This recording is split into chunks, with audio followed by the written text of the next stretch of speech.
나섬 가족 여러분, 주님의 평안을 전합니다. 오늘 말씀은 열왕기상 3장에 있는 말씀인데 솔로몬에 관한 이야기입니다. 열왕기상 3장은 그래서 솔로몬은 이제 왕으로서 그의 사역을 시작합니다. 그러니까 솔로몬은 아직 젊고 경험이 없고 마음에는 두려움이 있습니다. 그때 하나님께서 꿈에 나타나서 말씀하십니다. 기브온에서 밤에 여호와께서 솔로몬에게 꿈에게 나타나시니라. 하나님이 이르시되 내가 내게 무엇을 줄고 너는 구하라. 여러분, 이런 일을 겪으면 가슴이 얼마나 뛰겠습니까? 주님이 여러분에게 똑같이 물으신다면 말이에요. 내가 무엇을 원하느냐? 내가 다 들어주겠다. 여러분은 뭐라고 대답하시겠습니까? 사실 이 대답은 우리의 영혼의 상태를 가장 잘 보여줍니다. 미국의 제임스 스미스라는 교수가 이렇게 말했죠. You are what you love. 그러니까 내가 누구인지는 내가 무엇을 사랑하는지를 보면 안다. 그러니까 이 질문은 상당히 중요한 질문입니다. 내가 원하는 것이 무엇인가? 내가 가장 구하는 것이 무엇인가? 사랑하는 것이 무엇인가? 내 마음이 어디에 있나 하는 것입니다. 성경에는 이런 장면이 자주 나옵니다. 열왕기하에 보면 엘리야가 엘리사에게 말합니다. 내가 내게 무엇을 해주랴? 그래서 엘리사가 말하죠. 당신의 영감을 갑절이나 내게 주옵소서. 또한 요한복음 1장을 보면 요한의 제자들이 세례 요한의 제자들이 예수님을 따라올 때 예수님이 물으십니다. 너희가 무엇을 구하느냐?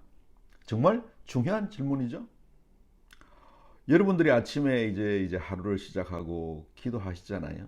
그러면 여러분들은 하나님께 무엇을 구하셨습니까? 무엇을 기도하셨습니까? 예수님은 지금 저와 여러분에게도 동일하게 질문하십니다. 너는 무엇을 원하느냐? 너는 무엇을 찾고 있느냐? 여러분은 뭐라고 대답하시겠습니까? 요한복음 1장 38절에 보면 예수님은 제자들에게 무엇을 구하느냐 하고 물었고 제자들은 이렇게 대답합니다. 랍비여 어디에 계십니까? 어디에 계시오나이까? 매너 어디에 거하십니까? 이 말이죠. 그러니까 예수님 어디에 계십니까? 이 말은요. 예수님과 함께 있고 싶다는 말입니다. 그 당시 문화로 해석하면 저는 당신의 제자가 되고 싶습니다. 이 말입니다. 그때 예수께서 이르시되 보라, 와서 보라. 그러므로 그들이 가서 계신 데를 보고 그날 함께 거하니 예수님의 제자가 되었더라. 제자들은요, 예수님과 함께 거하고 싶었다고요. 예수님의 가르침을 받고 예수님과 함께 교제하기를 원했습니다. 예수님은 또 소경 바디메오에게 물으십니다. 내가 내게 무엇을 해주기를 원하느냐?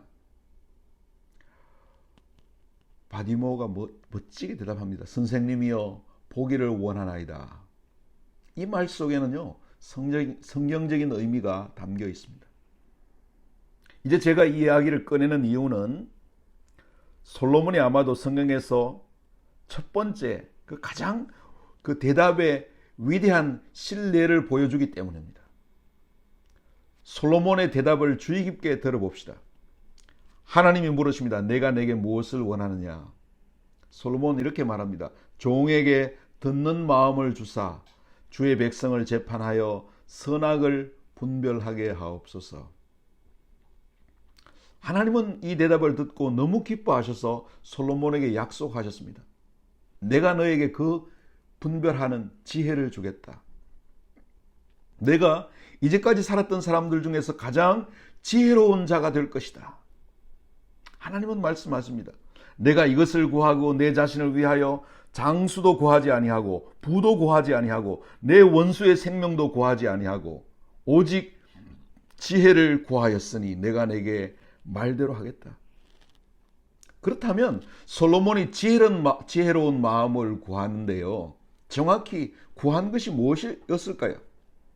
솔로몬은 자기 인생 전체와 사역을 하나님의 시각에서 보게 해달라고 구한 것입니다.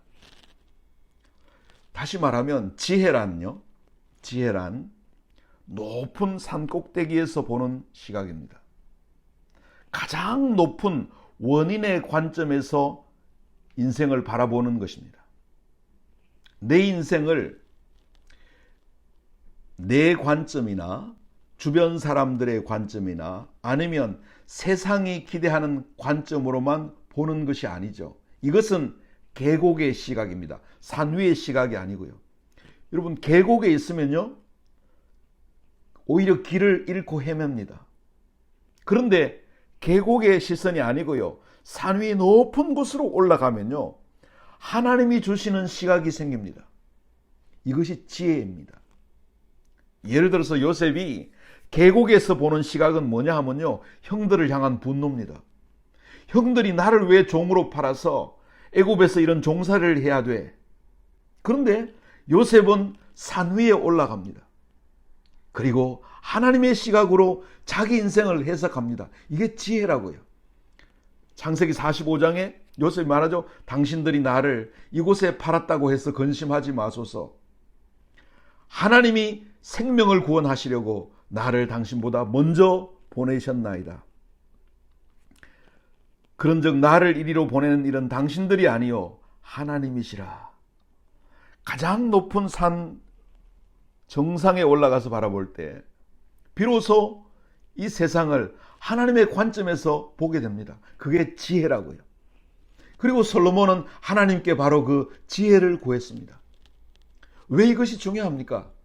솔로몬의 인생 전체를 하나님의 관점에 맞추어서 세우면 비로소 솔로몬은요, 의로운 길을 갈 수 있습니다. 의로운 길은요, 내가 가고 싶은 길을 가는 것이 아니고요, 하나님이 원하시는 길을 가는 것입니다. 왜 그렇습니까? 왜 의로운 길을 갈 수 있습니까? 바른 판단을 할 수 있기 때문입니다. 마음과 생각에 지혜가 있으면 모든 것을 하나님의 뜻대로 분별하고 할 수 있습니다. 내가 가고 싶은 길을 가는 것이 아니고요, 하나님이 원하시는 길을 갑니다. 그게 의로운 길입니다. 시편 23편에 그래서 이렇게 말하죠. 주께서 나를 의의 길로 인도하시는도다. 올바른 선택을 할 수 있습니다. 어떤 어려운 상황이 닥쳐도 하나님의 관점에서 어떻게 해야 할지를 분별하게 된다고요. 예를 들어서 부자가 된다고 해도 실제로 솔로몬은 엄청난 부자였지요. 지혜가 있으면 그 물질을 어떻게 사용해야 될지를 압니다. 솔로몬이 권력을 가지게 되었다고 합시다. 실제로 솔로몬은 강력한 왕이었는데요. 그런데 지혜가 있으면 그 권력을 어떻게 사용할지를 압니다. 권력을 남용하지 않는다고요. 자기 목적을 위해 쓰지 않습니다. 자기 욕심대로 권력을 비틀지 않는다고요. 만약 그가 원수를 정복했다고 합시다. 그러면 그 승리를 통해서 얻은 이득을 어떻게 사용할지를 압니다. 그리고 그 승리를 어떻게 사용하지 말아야 될지도 압니다. 많은 왕들이 정복을 자기 욕심과 악한 목적을 위해 사용하다가 결국은 제국이 망한 것을 우리는 많이 보았습니다. 그러나 지혜 있는 사람은 승리가 왔을 때 그 승리를 어떻게 다루어야 하는지를 압니다. 여러분, 누군가가 긴 수명을 받았다고 해봅시다. 지혜가 있으면 그 긴 세월을 어떻게 살아야 하는지를 압니다. 허비하지 않고 자기를 위해 사용하지 않고요, 하나님 나라를 위해서 사용합니다. 여러분, 이제 이해가 되십니까? 높은 산 꼭대기 정상에서 바라보는 시각을 가지면 인생 전체를 영적으로 다스릴 수 있습니다. 이제 반대로 생각해 봅시다. 만약 솔로몬이 이렇게 말했다면 어떻게 되겠습니까? 여러분, 유혹이 얼마나 컸겠습니까? 아직 젊은데요, 하나님께서 말씀하신다고요. 제안하신다고요. 내가 구하라. 뭐든지 구하라. 내가 다 주겠다. 그때 솔로몬이요, 저는 세상에서 가장 부자가 되고 싶습니다라고 말했다면 하나님께서 그 놀라운 부를 주셨습니다. 솔로몬이 세상에서 가장 큰 부자가 되었습니다. 그런데 지혜가 없다면 무슨 일이 일어나겠습니까? 그 재산을 어떻게 써야 할지를 모를 겁니다. 오히려 그 부가 그의 인생을 망칠 것입니다. 고대 신화에 보면 미스다의 왕에 관한 이야기가 있습니다. 신이 소원을 들어주겠다고 하자 이렇게 말합니다. 내가 손을 대는 모든 것이 금으로 변하게 해달라고 요청합니다. 처음에는 너무나 기뻤죠. 뭐 만지면 금이 되니까요. 그런데 음식을 만지니까 금으로 변하고 심지어 사랑하는 딸까지 금으로 변합니다. 인생이 엄청난 슬픔과 비극을 맞이하게 됩니다. 결국 그 부가 자기 인생을 가장 비참하게 만들어 버렸습니다. 여러분, 부는 있었지만은 지혜가 없었기 때문입니다. 또 이렇게 말했다고 생각해 봅시다. 저를 세상에서 가장 강력한 자로 만들어 주십시오. 모든 원수를 이기게 해주십시오. 하나님께서 좋다, 그렇게 해주겠다 하셨다면요, 그 힘을, 그 권력을 어떻게 다루었을까요? 결국 자기가 가진 권력이 인생을 삼켜버리고 말았을 것입니다. 우리는 이런 모습을 우리가 요즘 대중문화의 그 인기 있는 그런 사람들을 통해서 볼 수 있습니다.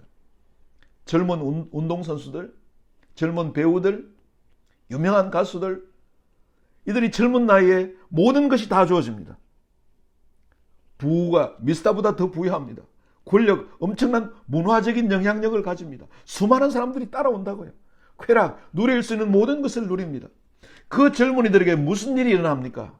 대부분은 자기가 그렇게 갈망하던 것들이 결국 자기 파멸의 원인이 됩니다. 왜냐하면 지혜가 없이 그것을 받았기 때문입니다. 이제 여러분 자신을 그 자리에 세워보십시다. 우리가 솔로몬입니다. 주님이 여러분 앞에 서 계십니다. 내가 무엇을 원하느냐? 내가 무엇을 구하느냐? 여러분의 대답은 무엇입니까? 여러분, 이건 저 자신에게도 하는 말입니다. 지금 설교하면서 제게 설교하고 있는 것입니다. 내가 정말 영적으로 정직하다면 아마도 저도 그 유혹을 느낍니다.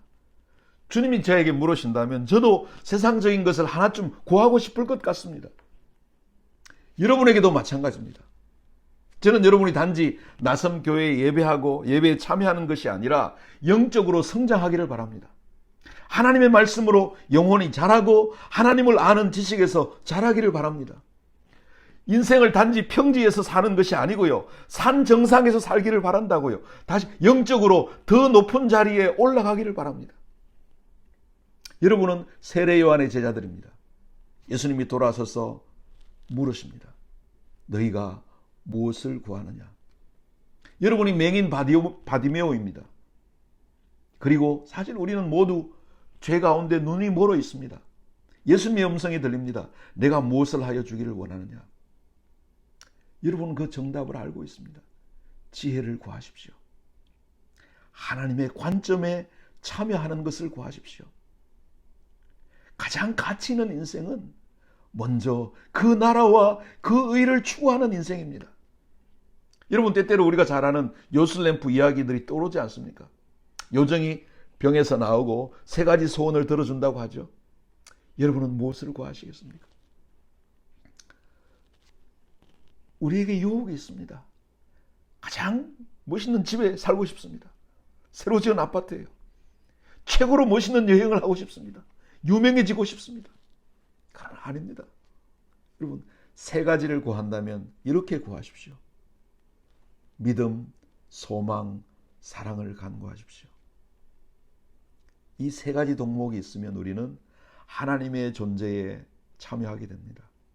그러면 인생에서 무슨 일이 일어나도 지혜가 함께하면 여러분들이 어떻게 해야 될지를 알게 됩니다.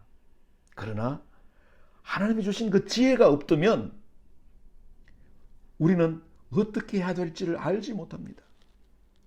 토마스 아퀴나스가 기도할 때 이런 일이 있었습니다. 그때 음성이 들려옵니다.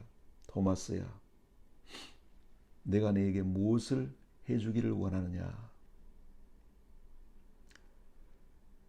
이런 토마스 아퀴나스의 대답이 목사로서 저의 좌우명입니다. Nothing but you, Lord. 주님만 있으면 됩니다. 결국 우리가 구한 그 모든 것들이요, 우리의 인생을 이끌어갑니다. 우리가 구하는 것, 우리가 가장 사랑하는 것이 우리를 삼켜버립니다. 사랑하는 나섬교회 여러분, 주님을 구하십시오.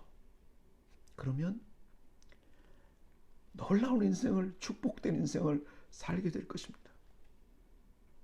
영생이 무엇입니까? 주님과 함께하는 삶, 주님과 교제하는 삶이 영생입니다. 영생은 하나님의 아들 예수 그리스도를 아는 거죠. 영생은 죽어서 멀리 있는 것이 아니고요. 오늘 하루 예수님과 동행하는 것입니다. 하나님께서 솔로몬에게 말씀하셨습니다. 내가 무엇을 원하느냐? 내가 무엇을 구하느냐? 내가 구하는 대로 내가 주리라. 여러분 오늘 하나님께 무엇을 구하시겠습니까? 하나님께서 여러분들에게 은혜 베풀어 주시기를 바랍니다.